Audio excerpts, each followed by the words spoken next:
ಚಾಮರಾಜನಗರ ಜಿಲ್ಲೆ ಗುಂಡ್ಲುಪೇಟೆ ತಾಲೂಕು ಗುತ್ತಿಗೆದಾರ ಸಂಘದ ಉಪಾಧ್ಯಕ್ಷನಾಗಿದ್ದೀನಿ. ಹಾಗೆ ನಾನು ರೈತ ಸಂಘದಲ್ಲಿ ಮುಖಂಡ ಗುರುತಿಸಿಕೊಂಡಿದ್ದೀನಿ.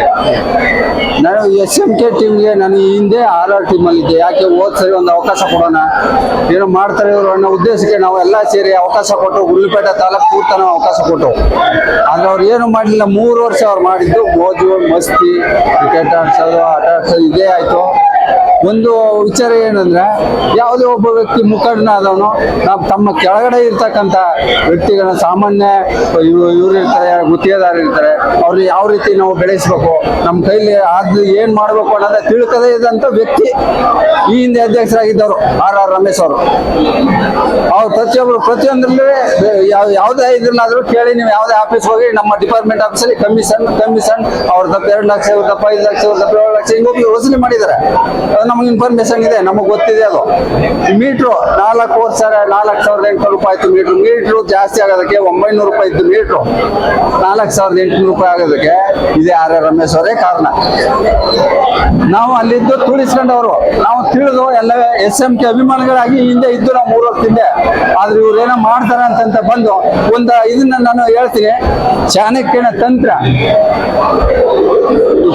ಕೃಷ್ಣನ ತಂತ್ರ, ಚಾಣಕ್ಯನ ಇದು ಭೀಮನ ಬಲ, ಇದೆಲ್ಲ ನಮ್ಮ SMK ಟೀಮ್ನಲ್ಲಿದೆ.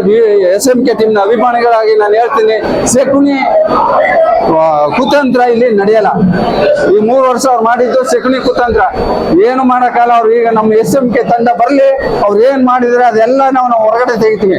ಅವ್ರು ಏನೇ ತಪ್ಪು ಮಾಡಿದ್ರು ಅದನ್ನ ನಾವು ಕೋರ್ಟ್ ಅಲ್ಲಿ ನಿಲ್ಸಿ ಅವ್ರನ್ನ ನಾವು ಅದಕ್ಕೆ ಆನ್ಸರ್ ಮಾಡಬೇಕು, ಇಲ್ಲ ಅದಕ್ಕೆ ಶಿಕ್ಷೆ ಅನುಭವಿಸ್ಬೇಕು. ಆ ಕೆಲಸ ನಾವು ಮಾಡೇ ಮಾಡ್ತೀವಿ. 250 ರೂಪಾಯಿ ಇದ್ದ ಅಗ್ರಿಮೆಂಟ್ 550 ರೂಪಾಯಿ ಆಗೋದಕ್ಕೆ ಈಗ ಒಬ್ಬ ರೈತ ಎಷ್ಟು ಕಷ್ಟ ಬೀಳ್ತದೆ. ನಾನು ರೈತ ಬಂದಿದ್ರೆ ನನಗೆ ಗೊತ್ತು. ಅದು 500 ರೂಪಾಯಿ ಕಟ್ಟಬೇಕು ಒಂದು ಹಳ್ಳಿಲಿ. ನಿಮ್ಗೆ ಸಿಟಿಲಿ ಇರೋರು ಹೆಂಗೆ ಜೀವನ ನಡೆದ್ಬಿಡುತ್ತೆ, ಹಳ್ಳಿಲಿ 550 ಕೊಡ್ಬೇಕು ಅಂದ್ರೆ ಎಷ್ಟು ಕಷ್ಟ ಇದೆ ಅಂತ ಗೊತ್ತಿದೆ. 10,000 ರೂಪಾಯಿ ಬೇಕು ಒಂದು ಸರ್ವಿಸ್ ತಗೋಬೇಕಾದ್ರೆ ಅವ್ನು ಎಷ್ಟು ಕಷ್ಟ ಬೀಳ್ತದೆ ಅಂತ ಗೊತ್ತು.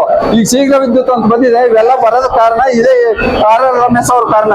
ನಮ್ಮ ರಮೇಶ್ ಅವರು ಈಗ ಮಾಡ್ತಾರೆ ನೋಡಿ. ನೆಕ್ಸ್ಟ್ ತುಂಡು ಗುತ್ತಿಗೆ ಕೊಡಿಸ್ತಾರೆ, ರೈತರಿಗೆ ಫ್ರೀ TC ಆಗೋ ಮಟ್ಟಿಗೆ ನಾವು ಮಾಡ್ತೀವಿ. ಅವ್ರು ಎಲ್ಲೇ ಹೋದ್ರು ಬರೀ ಪ್ರತಿಭಟನೆ, ಅದರಿಂದ ಏನು ಉಪಯೋಗ ಇಲ್ಲ. ಇದು ಅವ್ರು ಮಾಡಿದ್ದೆಲ್ಲ ಪ್ರತಿಭಟನೆ, ಒಂದರಿಂದ ಏನು ಉಪಯೋಗ ಇಲ್ಲ. ಬರೀ ಕಳ್ಳ ವ್ಯವಹಾರನೇ ಮಾಡಿರೋದು. ಅಭಿವೃದ್ಧಿ ಹೊಂದಿದ್ರು, ಅದ ಸಂಘ ಅಲ್ಲ ಅಭಿವೃದ್ಧಿ ಹೊಂದಿದ್ದು ಅವರು ಅಧ್ಯಕ್ಷರ ಅಭಿವೃದ್ಧಿ ಹೊಂದಿದ್ದಾರೆ ಅಷ್ಟೇ ಹೊತ್ತು ಸಂಘ ಇದುವರೆಗೆ ಏನು ಅಭಿವೃದ್ಧಿ ಹೊಂದಿಲ್ಲ. ಇದನ್ನ ನಾವು ರಮೇಶ್ ಅವರ ಅಧ್ಯಕ್ಷತೆಯಲ್ಲಿ ಸರಿ ನಾವು ಗೆದ್ದು ತೋರಿಸ್ತೀವಿ. ಅಭಿವೃದ್ಧಿ ಅಂತ ಏನು ಅನ್ನೋದನ್ನ ನಾವು ತೋರಿಸ್ತೀವಿ. ಜೈ SMK.